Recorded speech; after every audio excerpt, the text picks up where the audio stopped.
প্রিয় বন্ধুরা, ক্রিয়েটিভ কৃষিকতার পক্ষ থেকে সবাইকে জানাচ্ছি আন্তরিক শুভেচ্ছা ও অভিনন্দন। তো আজকে আমি আপনাদেরকে দেখাবো যে কিভাবে আপনারা একটা আমড়া গাছে যুক্ত জোর কলম করেন। তো এই প্রক্রিয়া, প্রিয় দর্শক বন্ধুরা, আপনারা দেখতে পাচ্ছেন ইতিমধ্যে আমি এই জোর কলমটি করেছি এবং এই ডালটি বেঁচেও গেছে এবং এখানে বিভিন্ন রকম গুটি কলমও করেছি। এই যে আপনারা দেখতে পাচ্ছেন গুটি কলমও করেছি, গুটি কলমগুলোও বেঁচে গেছে।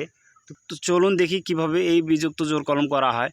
প্রিয় দর্শকবৃন্দরা, বিযুক্ত জোর কলম করার আগে আপনাদেরকে একটা বিষয় ভাবতে হবে, অর্থাৎ যে মাতৃ গাছটি নেবেন, অর্থাৎ যে আপনারা স্টকটি নেবেন, স্টকটি অবশ্যই এরকম ডালপালা বেশি রাখা যাবে না। কেননা ডালপালা রাখলে এই যে আমার এটার মতো অবস্থা হবে, সহজে এই গাছটি বেড়ে উঠবে না। তো তাতে কিন্তু আপনাদের সমস্যা হবে। তো এই আমি ডালপালাগুলো রেখেছি, এগুলো গুটি কলম করে পরবর্তীতে আমি কেটে ফেলবো। এই কারণেই আমার গাছটি দুর্বল হলেও এই ডালটি আমি রেখেছি। কিন্তু আপনারা প্রিয় দর্শকবৃন্দরা অবশ্যই এই ডালগুলো রাখবেন না, সব ডাল ভেঙে দিয়ে একটি ডালে আপনারা জোর কলমটি করে লাগাবেন। তো চলুন দেখা যাক কীভাবে জোর কলমটি লাগাই। তো প্রিয় দর্শকবৃন্দরা, প্রথমত আপনাদের এরকম ভালো সায়ন নির্বাচন করতে হবে, অর্থাৎ আপনারা ভালো গাছের সায়ন দেখে নির্বাচন করবেন। এখানে একটা বিষয় উল্লেখ্য যে অবশ্যই সায়নটি একদম কচি হলে কিন্তু আপনাদের এই কলমটি বাঁচবে না, অর্থাৎ একদম কচি সায়ন নেওয়া যাবে না।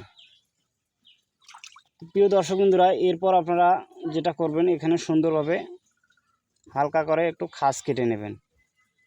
খাস কেটে নিয়ে আপনারা সুন্দরভাবে বাকল তুলে ফেলবেন। এই যে আমি বাকল তুলে নিচ্ছি। এই যে আমি হালকা করে এখানে বাকলটি তুলে নিলাম। এরপর আপনাদের হাতে যে থাকা সায়নটি, এটিও সুন্দরভাবে আপনারা কেটে ফেলবেন, অর্থাৎ এই যে আমি ক্রস করে কেটে নিলাম। এবার সুন্দরভাবে এই সাইড দিয়েও কিছু কেটে নেব। এই যে প্রিয় দর্শক বন্ধুরা, আপনারা দেখতে পাচ্ছেন সুন্দরভাবে আমি কেটে নিলাম। তো কেটে নেওয়ার পর প্রিয় দর্শক বন্ধুরা, আপনারা সুন্দরভাবে এইভাবে এখানে লাগাই দেবেন। তো লাগাই দেওয়ার পর আপনারা এই স্বচ্ছ এরকম গ্রাফটিং টেপ তো অবশ্যই লাগাই দেওয়ার ক্ষেত্রে বিশেষভাবে লক্ষ্য রাখবেন যেন সুন্দরভাবে এগুলো লেগে যায়। আর একটা বিষয় লক্ষ্য রাখবেন, যে কোনো আপনারা বাকলের এক সাইড মিল করবেন, করে সুন্দরভাবে লাগাই দেওয়ার চেষ্টা করবেন। তো আমি সুন্দরভাবে দিলাম। এই পাশ দিয়ে টেপ ঘুরে নেওয়ার সুবিধার্থে আমি ইয়াগুলো আর একটু কেটে দিচ্ছি।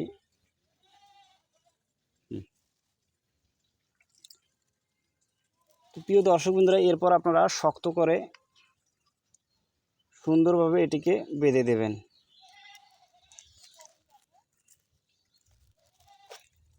এই যে আমি সুন্দরভাবে এটিকে শক্ত করে বেঁধে দিচ্ছি।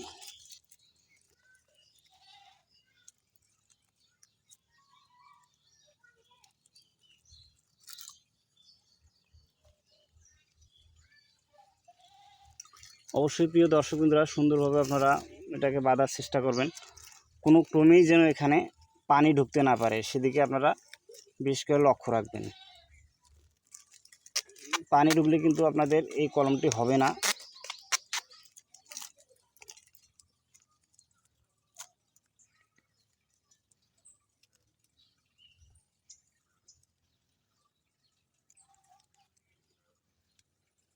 প্রিয় দর্শকবৃন্দরা, এর কারণে আপনারা বারংবার একটু সতর্কতার সহিত বেঁধে ফেলবেন, অর্থাৎ কোনোভাবে যেন এখানে পানি ঢুকতে না পারে সে ব্যবস্থাটুকু নিয়ে নেবেন।